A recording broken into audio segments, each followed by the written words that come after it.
বোয়াল মাছগুলো ভালো করে ভেজে নিলাম। এবার আস্তে আস্তে একটা একটা করে তুলে নিচ্ছি। আজকে আমাদের বোয়াল মাছ রান্না হবে আর তার সাথে কাটা মাছও রান্না হবে। বোয়াল মাছগুলোকে, যেহেতু বোয়াল মাছ খুব ফাটে, তাই জন্য নুন, হলুদ, একটু কাঁচা তেল মানে সর্ষের তেল আর একটু ময়দা ভালো করে মাখিয়ে রেখেছিলাম, দিয়ে তারপর ভাজছি। বোয়াল মাছের মশলাটা আমি রেডি করে নিয়েছি। আমি দিয়েছি আদা বাটা, ধনে গুঁড়ো, জিরে গুঁড়ো, লঙ্কা গুঁড়ো, হলুদ গুঁড়ো। মাছগুলো আমার সম্পূর্ণরূপে ভাজা হয়ে গেছে। দেখুন বোয়াল মাছগুলো আমি কেমন লাল লাল করে ভেজে নিয়েছি।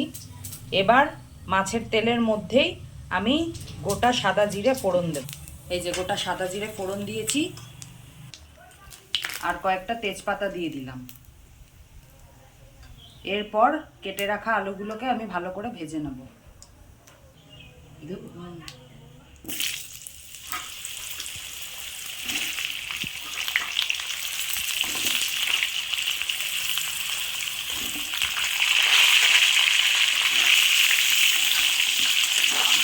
ভালো করে আলুগুলোকে আগে ভাজতে থাকবে।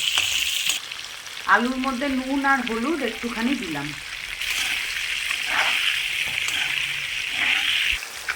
মাছের মশলাটা আমি দিয়ে দিলাম।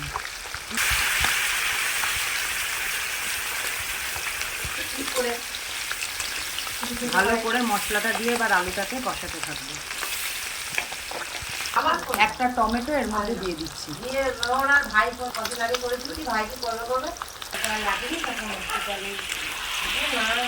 মশলাটা আমার ভালো করে কষে গেছে, এবার এর মধ্যে আমি জল দিচ্ছি।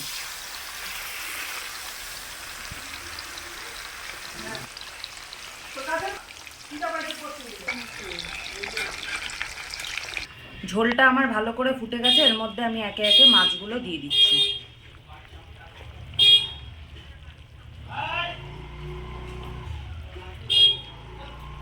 মাছের ঝোল আমার ভালো করে হয়ে গেছে। এবার নামানোর আগে একটু গরম মশলা আর ঘি দিয়ে নামিয়ে নেব।